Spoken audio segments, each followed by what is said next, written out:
তো আজকে 4-25 problem diabetic mellitus সাথে সাইন সিম্পটম এবং ডায়াগনোসিস টেস্ট।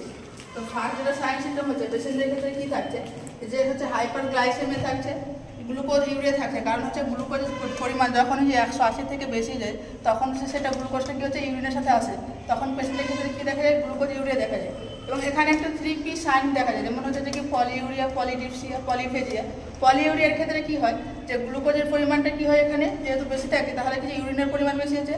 পলিডিপসিয়া হচ্ছে পেশেন্টের যে পলিউরিয়ার কারণে হচ্ছে কিছু পলিডিপসিয়া হচ্ছে, আর হচ্ছে প্যালিফেজিয়া হচ্ছে যে পেশেন্টের ক্ষেত্রে কি হচ্ছে, যে ব্লাড হচ্ছে যে কি হচ্ছে হাঙ্গার থাকছে, গিয়ে সেভ হাঙ্গার থাকছে। কারণ হচ্ছে পেশেন্ট হাইপারগ্লাইসেমিয়া হচ্ছে যে ব্লাডে কি হচ্ছে, যে ওর গ্লুকোজের পরিমাণটা ডিক্রিজ হচ্ছে, এর জন্য কি হচ্ছে যে ব্লাড কি হচ্ছে পেশেন্টের ক্ষেত্রে সেল হাঙ্গার হচ্ছে।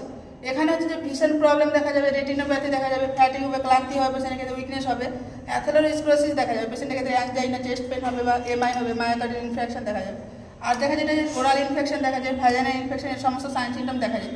এবং যেটা হচ্ছে ওয়েটের ক্ষেত্রে পেশেন্টের ক্ষেত্রে আমরা যে কোন পেশেন্টের ক্ষেত্রে ওয়েট গেইন হয়, কোনটা গেইন হয় না। যেমন টাইপ 1-এর ক্ষেত্রে কি হয়, এখানে ইনসুলিন কি হয় পুরোপুরি অ্যাবসেন্ট থাকে, এর ফলে কি হয় যে ফ্যাটকে ব্রেকডাউন করে, এর ফলে কি হয় লিপোলাইসিস, মানে ফ্যাট ব্রেকডাউন করছে, এখানে কি হবে ওয়েট লস হবে। কিন্তু টাইপ 2 এর ক্ষেত্রে ইনসুলিন প্রেজেন্ট থাকে, এখানে কি হচ্ছে যে কি ফ্যাট ব্রেকডাউন হয় না, লো লিপোলাইসিস, এখানে কি হয় ওয়েট নর্মাল থাকে বা হচ্ছে গেইন হয়। তারপরে হচ্ছে উনহিলিং ডিলে হয়। কেন হচ্ছে ডায়াবেটিক মেলিটাস পেশেন্টের ক্ষেত্রে হচ্ছে যে ঘাত দেরিতে পূর্ণ হয়, কারণ হচ্ছে ডায়াবেটিক মেলিটাসের ক্ষেত্রে কি হচ্ছে যে ফ্যাট ব্রেকডাউন হচ্ছে, এর ফলে কি হচ্ছে যে ফ্যাটি অ্যাসিড কি হচ্ছে ইনক্রিজ হচ্ছে, ফ্যাটি অ্যাসিড যখন ইনক্রিজ হচ্ছে সেটা কি হচ্ছে যে ক্যাপিলারিতে ডিপোজিট হচ্ছে, ক্যাপিলারিতে যখনই ডিপোজিট হচ্ছে তখন কি হচ্ছে ক্যাপিলারি হচ্ছে কি ন্যারো হয়ে যাচ্ছে, ন্যারো হলে কি হচ্ছে ক্যাপিলারি কি হচ্ছে ব্লাড এক্সচেঞ্জ করছে, সেখানে হচ্ছে কি হচ্ছে ব্লাডের সাপ্লাইটা ডিক্রিজ হচ্ছে, এর ফলে কি হচ্ছে উনহিলিং হচ্ছে। অপরপক্ষে কি হচ্ছে যখন হচ্ছে গ্লুকোজের পরিমাণটা বেশি থাকছে তাহলে কি হচ্ছে যে মাইক্রো অর্গানিজমগুলো কি হচ্ছে যে বেশি পরিমাণে আসছে, বেশি পরিমাণে কি হচ্ছে গ্লুকোজ পাচ্ছে, সেক্ষেত্রে হচ্ছে কি করছে যে ওরা এফেক্ট করছে বেশি, সেজন্য উনহিলিং ডিলে হচ্ছে। এবার হচ্ছে diagnosis test for diabetic mellitus. তো ফাস্টিং ব্লাড সুগারের ক্ষেত্রে যেটা বললাম যে ব্লাড সুগার কখন সব থেকে বেস্ট টাইমটা হচ্ছে আর্লি মর্নিংয়ে নেওয়া হবে। এবং এর নর্মাল ভ্যালু কত বললাম যে 70 থেকে 99 mg/dl থাকলে নর্মাল, এবং হচ্ছে 100 থেকে 125 mg/dl থাকলে তাকে আমরা কি বলছি প্রি ডায়াবেটিক বলছি। এবং হচ্ছে 125 mg/dl থেকে যখন হচ্ছে কি ক্রস করে যাচ্ছে তখন আমরা কি বলছি ডায়াবেটিক মেলিটাস বলছি।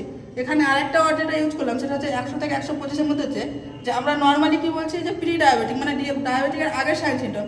কিন্তু এখানে যদি কোনো কিছু হচ্ছে যে কি হচ্ছে যে গ্লুকোজের পরিমাণটা ইম্পেয়ার হচ্ছে, যদি কোনো হচ্ছে সিকিউরিটি ফোর্স বা কোনো পুলিশে বা কোনো কোথাও যদি টেস্ট করা হয়, যদি এর পরিমাণটা যদি 100 থেকে 125-এর মধ্যে আসে তাহলে সেখানে কিন্তু রিজেক্ট করবে, কারণ সেখানে কি হচ্ছে গ্লুকোজ অলরেডি ইম্পেয়ার হতে শুরু করেছে। দেন হচ্ছে যে কি RBS বা হচ্ছে র্যান্ডম ব্লাড সুগার বা পোস্ট প্যারেন্টাল ব্লাড সুগার। এটা কি হচ্ছে বেস্ট টাইম হচ্ছে যে আমরা কি করবো পেশেন্টকে খাবার দেওয়ার 2 ঘন্টা পরে টেস্ট করবো। এখানে যদি সেম ব্যাপারটা আসে, এখানে কি হচ্ছে যদি 140 থেকে কম আসে তাহলে সেটা নর্মাল, 140 থেকে 200-এর মধ্যে আসে তাহলে হচ্ছে প্রি ডায়াবেটিক, মানে ডায়াবেটিকের আগের সাইন সিম্পটমগুলো আসছে, মানে গ্লুকোজ ইম্পেয়ার হচ্ছে। এখানে যদি 200 থেকে বেশি আসে তাহলে কি করবো আমরা পেশেন্টকে, এখানে হচ্ছে যে আমাদেরকে মেডিকেল ম্যানেজমেন্ট করতে হবে। আর যদি 140 থেকে 200-এর মধ্যে আসে তাহলে আমাদেরকে পেশেন্টকে কী করতে হবে লাইফস্টাইল মডিফিকেশন করার জন্য হচ্ছে যে কি অ্যাডভাইস দিতে হবে। দেন হচ্ছে HbA1c।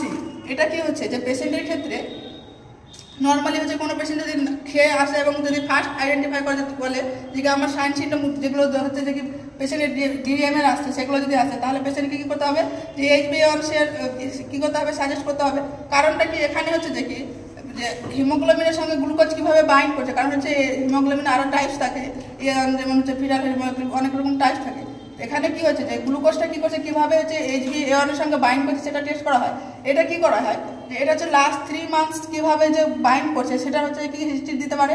এটা হচ্ছে সবথেকে কনফার্মেটিভ টেস্ট ডায়াবেটিক মেলিটাস পেশেন্টের ক্ষেত্রে। এখানে যেটা ভ্যালু থাকে যখন নর্মাল থাকছে তখন কি বলছে আমরা লেস দেন হচ্ছে যে 5.6% থাকছে তখন নর্মাল বলছি, যখন হচ্ছে 5.72 হচ্ছে 6.4% হচ্ছে প্রি ডায়াবেটিক, আর যখনই হচ্ছে যেটা ক্রস করতেছে 6.4% তখন আমরা বলছি ডায়াবেটিক মেলিটাস। এটা কি গেলো হচ্ছে যে কনফার্মেটিভ টেস্ট গেলো HbA1c।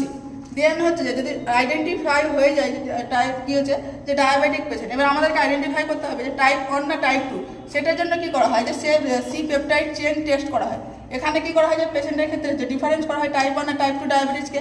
এখানে কি করা হয় যে 24 আওয়ার্সে ইউরিন কালেক্ট করা হয়, অ্যাসেস করা হয় যে কি সি পেপটাইড চেনটা কীরকম হচ্ছে। এখানে যে নর্মাল ভ্যালুটা থাকে সেটা হচ্ছে যে 30 mg পার হচ্ছে কি mg থাকে 100 ml ইউরিনের মধ্যে। যদি এই ভ্যালুটা যদি অ্যাবসেন্ট থাকে তাহলে হচ্ছে টাইপ 1, এটা হচ্ছে যদি অ্যাবসেন্ট না থাকে তাহলে হচ্ছে কি প্রেজেন্ট থাকে তাহলে টাইপ 2। তাহলে এটা কি হচ্ছে যে আমরা আইডেন্টিফাই করার পরে কি করছি যে আমরা ডিফারেন্স করছি টাইপ 1 আর টাইপ 2-কে। যেন হচ্ছে যে কি GTT গ্লুকোজ টলারেন্স টেস্ট কাদের ক্ষেত্রে করছি যে প্রেগনেন্ট মাদের ক্ষেত্রে করছি আমরা, যেটা কখন করা হয় 24 to 28 উইক্সের মধ্যে করা হয়। এটা স্ক্রিন টেস্ট একটা, যে পেশেন্টের ক্ষেত্রে জিস্টেশনাল ডায়াবেটিস হয়েছে কিনা। তো এটি হচ্ছে কনফার্মেটরি টেস্ট ফর হচ্ছে ডিজিডিএম পেশেন্টের ক্ষেত্রে। তো এখানে কি হয়, দুটো স্যাম্পল নেওয়া হয়, একটা ফাস্টিং ব্লাড সুগার নেওয়া হয়, একটা হচ্ছে পোস্ট প্যান্ডাল নেওয়া হয়। ফার্স্টে টেস্ট করার সময় কি করা হবে, পেশেন্টের 3 দিন ধরে করা হয়, কারণ হচ্ছে কি পেশেন্টকে হাই কার্বোহাইড্রেট দিতে হবে, সেটা হচ্ছে 300 গ্রাম করে কি করে হতে হবে, টোটাল 900 গ্রাম হচ্ছে যে কি কার্বোহাইড্রেট দিতে হবে। দেন পেশেন্টকে কি করতে হবে, যে 8 থেকে 10 ঘন্টা খেতে হবে, পেশেন্টকে এনপিএম রাখতে হবে এবং স্যাম্পলটা কালেক্ট করতে হবে ফার্স্ট, যেটা হচ্ছে সেটা হচ্ছে কি হচ্ছে ফাস্টিং ব্লাড সুগার আসবে। এবং তারপরে নেওয়ার পরে কি করতে হবে, 75 গ্রাম মোরাল গ্লুকোজ দিতে হবে বা কার্বোহাইড্রেট দিতে হবে। দেওয়ার পরে কি করতে হবে, যে 2 আওয়ার্স লেটারে আবার স্যাম্পল কাট করতে হবে, সেখানে যে পোস্ট প্যান্ডাল ভ্যালুটা পাওয়া যাবে। এবং আর যেটা করা হয় সেটা রুথরা টেস্টটা কিন্তু এটা হচ্ছে ডায়াবেটিক হচ্ছে মেলাটাসের ক্ষেত্রে না, যেটা আমরা ডিপিস্টিক টেস্ট করি, কারণ সেখানে গ্লুকোজের পরিমাণ দেখি না, আমরা মেনলি কি করি ওখানে ডায়াবেটিক কিটোন অ্যাসিড হয়েছে কিনা দেখছি, কারণ হচ্ছে ওখানে আমরা কিটোন বডি ফর্মেশনটা দেখি ইউরিনে কি হয়েছে কিনা। আর যেটা দেখছি আমরা যে পেশেন্টের ক্ষেত্রে যদি দেখা যায় যে অনেক সময় কি করছি আমরা, যে টেস্ট দিচ্ছি, যেমন হচ্ছে ফাস্টিং ব্লাড সুগারের ক্ষেত্রে টেস্ট দিচ্ছি, তো সেখানে আমরা কি করছি, যে পেশেন্টের ক্ষেত্রে আমরা বলছি যে কি হচ্ছে এনপিএম রাখতে হবে যে 8 to 10 আওয়ার্স, কিন্তু তার থেকে বেশি থাকলে কিন্তু ফলস টেস্ট আসতে পারে। তো আজকে পর্যন্ত।